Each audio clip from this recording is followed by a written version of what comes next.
Kuasa hari ini, Perintah Kawalan Pergerakan dilaksana di seluruh negara bagi mengekang penularan COVID-19. Aspek paling mustahak difahami rakyat ialah tujuan dan mekanisme pelaksanaannya. Justru bagi memperjelas kepentingan perintah ini dipatuhi, kita ikuti penjelasan Perdana Menteri Tan Sri Muhyiddin Yassin.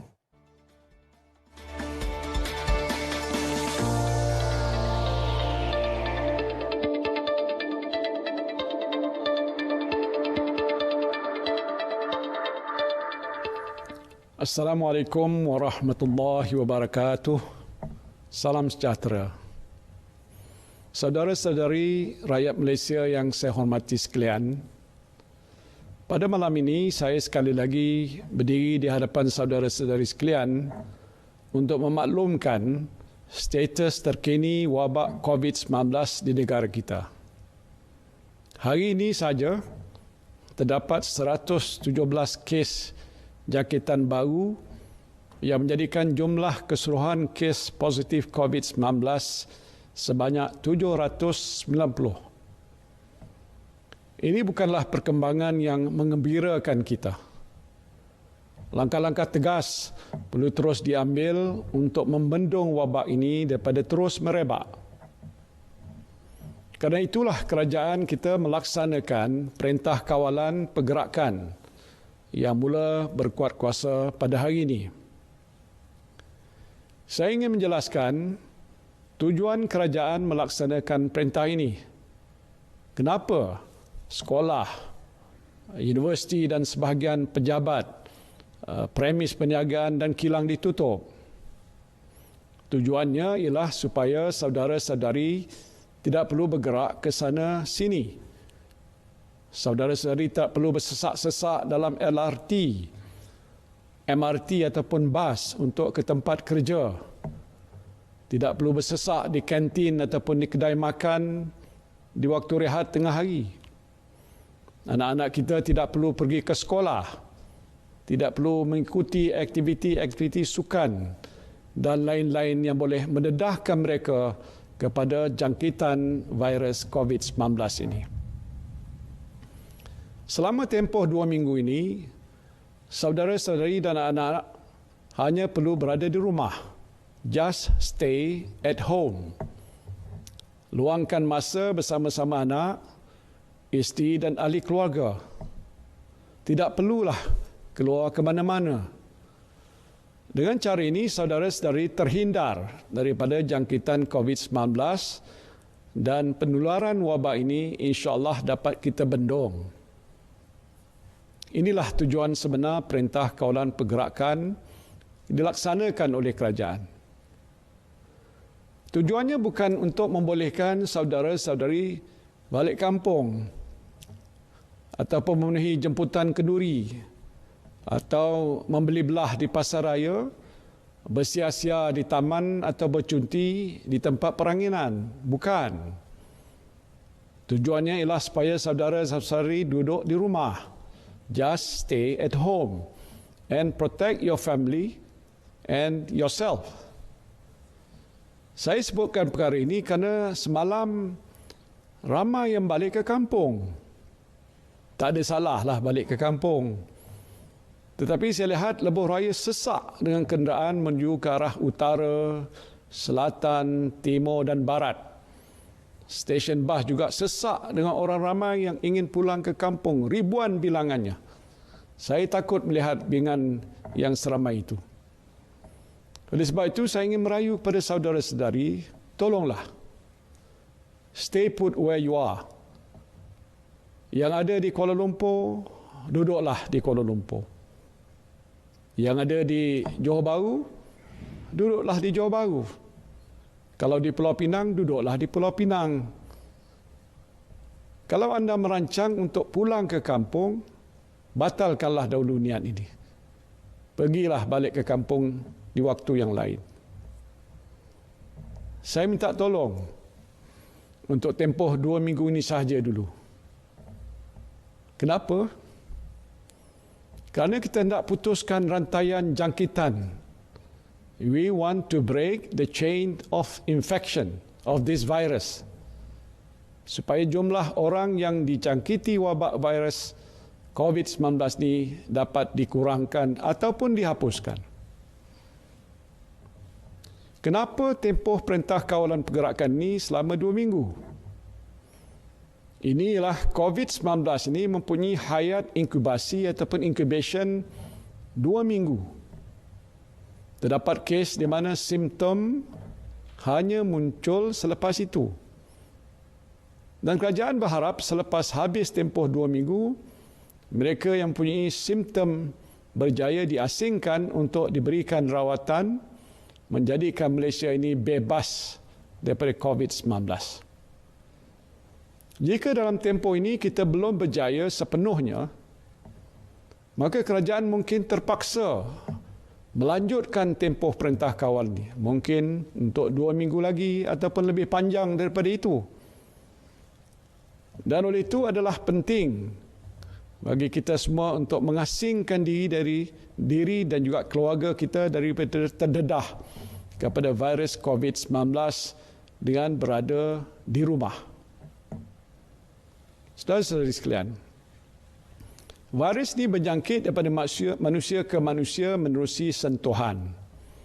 Kalau saudara-saudari bergerak ke sana sini, apatah lagi bersesak di tempat awam, kemungkinannya untuk bersentuhan itu adalah tinggi sekali. Kerana itu kerajaan mengisytiharkan penutupan sekolah. Kenapa? Supaya anak-anak kita tidak perlu pergi ke sekolah. Jadi mereka tidak akan bersentuhan dengan rakan-rakan yang mungkin membawa virus COVID-19 ini. Saudara-saudari juga tidak perlu ke tempat kerja supaya saudara dan saudari tidak bersentuhan dengan orang lain yang mungkin juga membawa virus ini. Inilah tujuannya. Tetapi jika saudara-saudari masih bergerak ke sana, ke sini, ke sana, ke sini, berkemungkinan saudara-saudari bersentuhan dengan orang lain ataupun bersentuhan atas rak, rel yang di situ mungkin terdapat virusnya. Dan ini mungkin menyebabkan saudara mendapat jangkitan wabak dan kemungkinan itu adalah amat tinggi. Jadi tolonglah, saya merayu sekali lagi, duduklah diam-diam di rumah, stay at home, and protect your family and yourself. Saudara-saudari mungkin bertanya, kalau duduk rumah saja, bagaimana dengan keperluan harian? Bolehkah pergi ke pasar? Atau bolehkah pergi ke kedai makan? Jawapannya masih boleh. Pasar masih dibuka, tetapi amalkan penjagaan kesihatan yang rapi.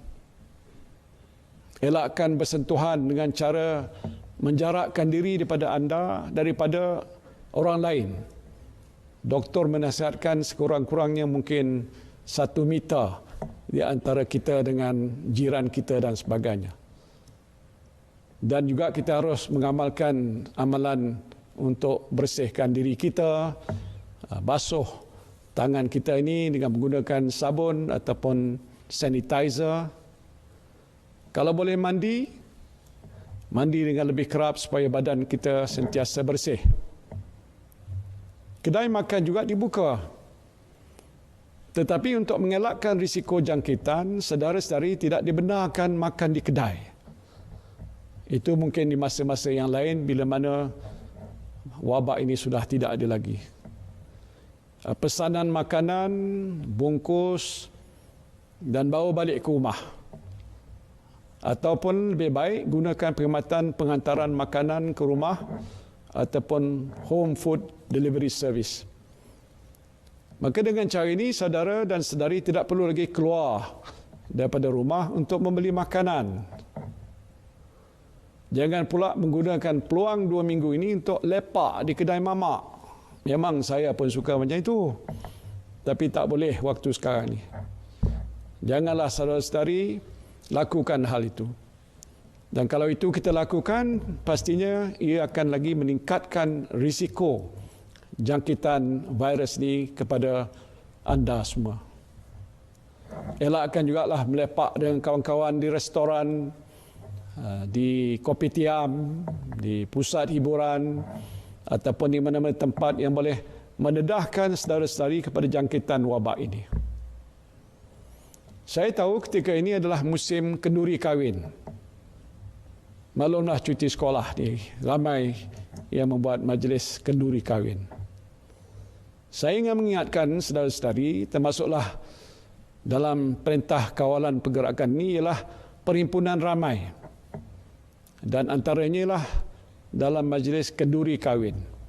Mungkin seorang, bukan seorang, mungkin 100 ataupun 1000. Jadi kepada ibu bapa pengantin saya minta tolong sangat-sangat. Buat sementara ni batalkan kenduri itu. Akad nikah bolehlah dibuat. Tetapi majlis kenduri ini mungkin boleh dibuat di tempoh masa yang lain. Untuk seketika ini kita tangguhkanlah. Apabila keadaan telah bertambah baik, buatlah kenduri untuk anak kesayangan ni. Nak sebesar mana pun tidak ada sekatan dan halangan. Saya fikir anak tuan-tuan dan saudara-saudara, saudara mara yang dijemput hadir, faham masalah besar yang kita sedang hadapi pada waktu ini. Jangan malu ataupun segan. Beritahu tetamu yang telah dijemput bahawa kenduri kahwin yang dirancangkan ini terpaksa dibatalkan kerana masalah COVID. Saya percaya mereka semua akan faham dan juga berterima kasih pada tuan-tuan saudara sekalian kerana prihatin tentang kesihatan para tetamu sekalian.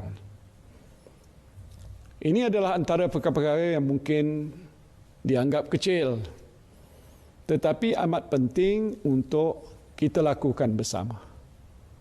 Prinsipnya mudah saja. Dalam tempoh 2 minggu ini, duduklah diam-diam di rumah. Buat kerja di rumah, apa yang wajar, jaga anak, menjaga suami ataupun isteri, tengoklah televisyen, HBO ke apa-apa. Tak ada masalah. Asalkan kita tinggal dan diam di rumah. Just stay at home. Nampak mudah dan remeh. Tapi sebenarnya inilah perkara penting yang saudara-saudari mesti lakukan untuk bersama-sama dengan saya membendung penularan wabak COVID-19 yang ada di negara kita ini. Sebagai Perdana Menteri, saya ada tanggungjawab besar untuk menangani krisis yang sedang melanda negara kita. Tetapi saya tidak mungkin dapat melaksanakan tugas ini bersendirian. Saya memerlukan sokongan anda semua. Saya memerlukan sokongan para doktor, jururawat, polis, semua penjawat awam, pekerja swasta, pelajar universiti dan saudara-saudari sekalian untuk membendung wabak COVID-19 daripada menular di negara kita ini. InsyaAllah, berkat sokongan, kebersamaan dan kesabaran kita semua, saya berdoa mudah-mudahan kita akan berjaya mengatasi krisis ini. Terima kasih. Wabillahi taufiq wal hidayah. Wassalamualaikum warahmatullahi wabarakatuh.